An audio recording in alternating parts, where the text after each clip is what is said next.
आपको दें Nandipur power project के रेफरेंस के हवाले से जिसकी बरियत के खिलाफ फैसला आ गया है। बाबर अवान और रियाज कानी बरी हो गए हैं। एहतसाब अदालत इस्लामाबाद में नंदीपुर पावर प्रोजेक्ट में ताखीरी रेफरेंस है। अदालत ने बाबर अवान और रियाज कानी की बरियत की दरख्वास्त मंजूर कर ली है। 5 मुल्जिमान की बरियत की दरख्वास्त पर महफूज शुदा फैसला सुना दिया गया है। महफूज शुदा फैसला एहतसाब अदालत के जज अरशद मलिक ने सुनाया है, जबकि बरियत की दरख्वास्त बाबर अवान, शुमाइला महमूद, जस्टिस रियाज कानी, रियाज महमूद और राजा परवेज अशरफ की जानिब से दायर की गई थी। अदालत ने शुमाइला महमूद, रियाज महमूद और राजा परवेज अशरफ की बरियत की दरख्वास्त को मुस्तरद कर दिया था। एहतसाब अदालत इस्लामाबाद में ये फैसला महफूज किया गया था और अब इस फैसला सुना दिया गया है। नंदीपुर पावर प्रोजेक्ट एक अहम केस है जिसका फैसला सुनाया गया है। ताखीरी रेफरेंस जिसका फैसला महफूज कर लिया गया था और नंदीपुर पावर प्रोजेक्ट में ताखीरी रेफरेंस का फैसला सुना दिया गया है। अदालत ने बाबर अवान और रियाज कानी की बरियत की दरख्वास्त मंजूर कर ली थी और अब उसका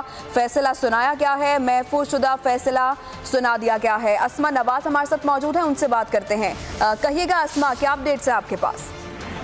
जी बिल्कुल, कल से इंतजार था इस फैसले का जो कि महफूज शुदा फैसला था और 5 मुल्ज़िमान की बरियत की दरख्वास्त पर महफूज शुदा फैसला जज अरशद मलिक ने सुना दिया है। अदालत ने बाबर अवान और रियाज कानी की बरियत की दरख्वास्त को मंजूर कर ली है, लेकिन अदालत ने शुमाइला महमूद, रियाज महमूद बरियत की दरख्वास्त जो है वो मुस्तरद कर दी है।